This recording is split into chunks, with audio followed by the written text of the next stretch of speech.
जेॾो तुंहिंजो नाव जेॾो तुंहिंजो नाव बाजवे ॾे मंगा रे थंधे रे थुणिए तू छपर तू छाव कुॼाड़ो कहाँ तोखे मालूम सब की।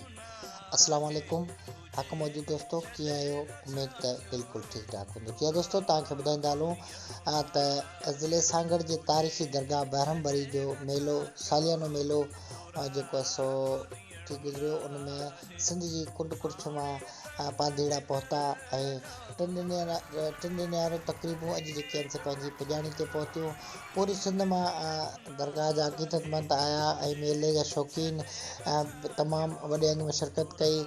जीअं दोस्तों ख़ूबसूरत बाज़ारूं लॻियूं, सर्कस, मौत या खूह, उनखां अलावा चिड़ियाघर, भलनि ढगनि जी डोड़ ऐं मल जा मुक़ाबला पिणु थिया। उत्तर तोड़े सिंध जा तमामु बहितरीन मल पहलवान पंहिंजे फन जो मुज़ाहिरो करे चुका। जीअं दोस्तों तव्हांखे ॿुधाईंदा रहूं अछड़े तर जा खफ़्ती पंहिंजा उठ बि काया ऐं सभ खां अवल पहिरियों नंबर जेको आहे सो अरड़े मील इलाइक़े जा तमामु मोतबर दोस्त बि जेके आहिनि से पंहिंजा घोड़ा काया, जिन में लाइक चांडियो, मोहम्मद सचल चांडियो ऐं ॿियनि जे घोड़नि तमामु बहितरीन परफॉर्मेंस कयो। ऐं उनखां अलावा ॿुहारो भील जा जेके से खफ़्त जा ढगा जिन तमामु बहितरीन निभायो। जीअं दोस्तों तव्हांखे ॿुधाईंदा हलूं त हीअ दरगाह बहरमबरी जो सालियानो मेलो आहे ऐं उनमें पूरी सिंध जा असांजा दोस्त आयल हुआ। पहिरीं राति जेका आहे सा रईस महबूब अली बुगटी तरफ़ां पंहिंजनि आयल महिमान दोस्तनि सां तमामु ख़ूबसूरत ॻोठ मोहम्मद असलम बुगटी में हिकु बहितरीन मच कचहरी रखी वई ऐं उनखां पोइ जेका आहे सा उन्हनि दोस्तनि सां ख़ूब रू रिहाणियूं थियूं। ऐं तव्हांखे ॿुधाईंदा हलूं हीअ सिंध जा रंगनि दोस्तों, हीअ उठनि सिंध जा मशहूरु जेके आहिनि अछड़ी थर जा उठनि ऐं उठनि सां जेके आहिनि से खफ़्ती तमामु बहितरीन मोहबत कंदा आहिनि।